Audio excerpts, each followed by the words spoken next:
Yeah, I'm just going to do an introduction to cellPACK. Welcome to the training. And I'm just a quick show of hands. How many people have used cellPACK before?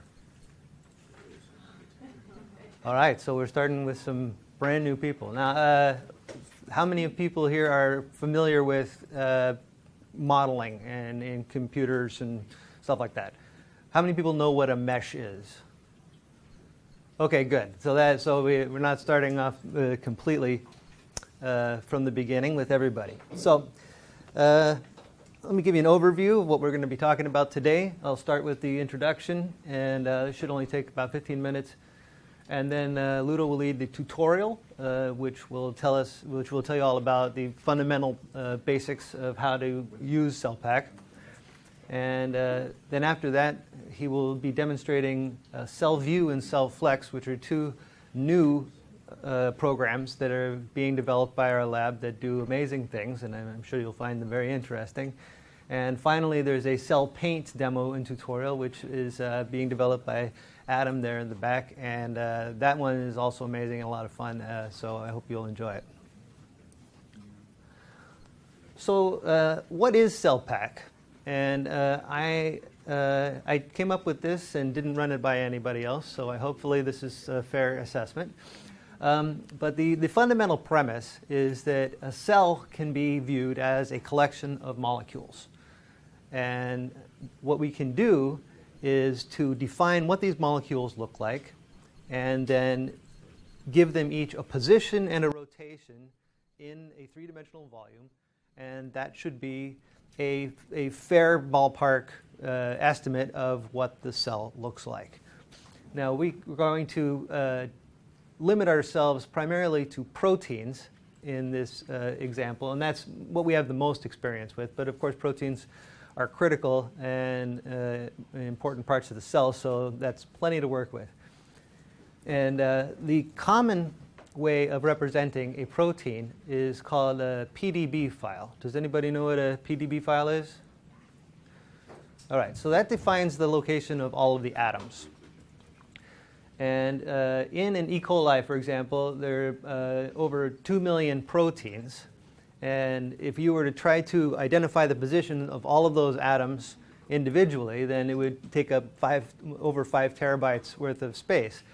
But in cellPACK, we can condense that and show the structures of all of the molecules, the proteins, and their positions and rotations with a much less space, 14 gigabytes, and also makes it very quick to manipulate them and work with them and also do computations on them. So the beginnings of cellPACK were a program called AutoPACK. And the idea with AutoPACK is you could take arbitrary shapes and pack them into an arbitrary volume and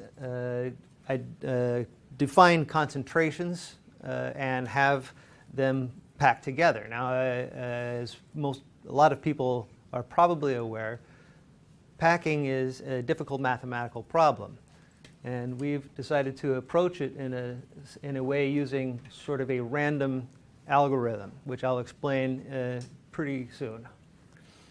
What AutoPACK was talking about is packing into a volume. cellPACK takes it to the next level and is able to pack compartments. A compartment is defined by a mesh, usually a DAE file. And there's two parts to it. There's the surface and the interior. And we can pack inside the interior and along the surface. And in most cases, the surface would be treated as a lipid membrane. So lipid bilayer membrane proteins would go on the surface, and then interior proteins would go in the center. And these can be combined to create vesicles, mitochondria, Golgi, endoplasmic reticulum, all kinds of structures within the cell. In fact, and put it all inside a large mesh, which would be the cell itself. And we hope to be able to identify all of the structures in a cell in this very simple fashion. So the fundamental part of cellPACK, the fundamental unit, is the recipe. And a recipe has four major parts. The first part is called the recipe. And that just has some general information. Then there's a number of options. There's a part called the cytoplasm, which is outside of the structures. These would be the compartments. So there are two compartments in here, and then this box would represent the bounding box, which is the box that you're going to fill with the cytoplasmic ingredients.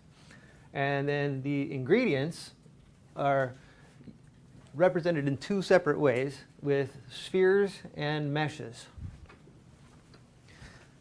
Now I'm going to show you a little bit about what this looks like in reality. This is an actual recipe, and it's in a JSON format. This is a text file, and it contains all of the information that is necessary in a recipe. Now I have it collapsed right here, but you can see the four main headers: the recipe, and options, cytoplasm, and compartments. So let's take a look at recipe. The only information in there is the name of the recipe and the version. In the options, we have quite a few more variables. And it's important to be aware you can actually go into this text file and edit it and change your recipe. You don't need to have any sort of graphical interface or special software to do that. Most of these options are things that I have personally not had to use yet.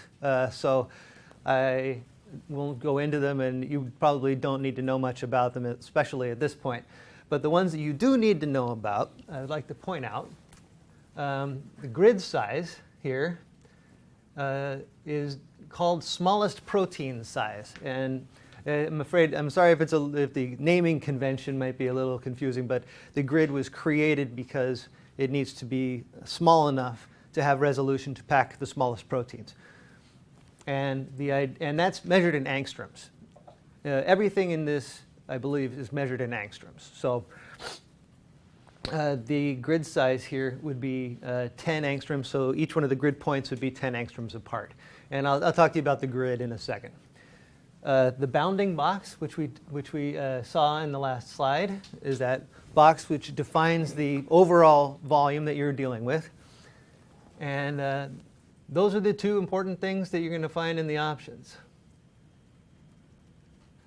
Now, let's look at the cytoplasm. And the cytoplasm could be considered a separate, just a compartment in itself. But in cellPACK, it's got a special status as basically everything that's not in a compartment. And ingredients is the only section in that, and you can have any number of ingredients in there. Here we just call them ingredient 1, 2, and 3, and then we can open them up and take a look at what the settings are for these ingredients. Now again, there are a lot of settings here that are probably not something that you're going to have to worry about immediately. Many of them which I still have never used, but the ones that are important I am pointing out. Molarity, that's of course the concentration of the ingredient in the compartment, and in this case in the cytoplasm. And the mesh file, right down below it, is the location in the computer of the mesh file that represents that ingredient. So is there a way to take the PDB and create meshes from it? Yes, and we're going to, I can't remember if we're doing that today, but EPMV does it automatically. Okay. And yeah, I think we'll probably get to that. I mean, hopefully, because then we won't be able to pack anything into it, right? Well, yeah, the program, AutoPACK, when you download it, comes along with EPMV, which is a separate program. And EPMV allows you to enter in the PDB ID of anything in the PDB, and it will download it and make a mesh out of it for you. Now, the third thing we're going to talk about here is the sphere tree. And that's the representation of the ingredient in the form of a number of spheres. And we use that because it's a very simple format. Instead of a mesh, which could be hundreds of points, a sphere tree is usually like 7 or 8. So it makes it very easy to pack and very fast. And the positions of all of those spheres are listed here.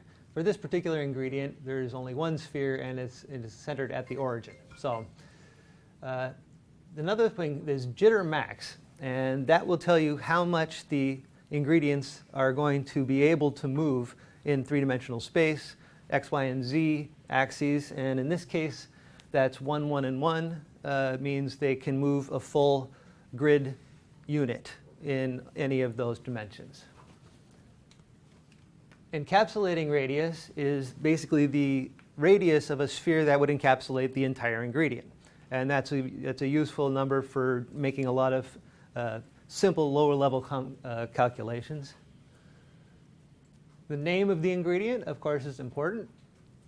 And the principal vector is something that you'll find on a lot of ingredients. I'm not sure if you've seen all of them, but yeah, I think it's in all of them. And that's used for aligning the ingredient to the surface of a compartment. That tells you which direction is out. The collision detection method, there's 3 basic collision detection methods, which we will talk about. Well, I don't know if we're going to talk about them in too much detail. The one we're going to be using today is jitter. That's the basic one. And I'll explain how that works in a bit. But that's something that you can change in this menu. And then you've got the radii of the spheres in the sphere tree and the name of the mesh. And that's it. That's what you've got in your ingredient that, as far as I know, will be useful. I have a quick question about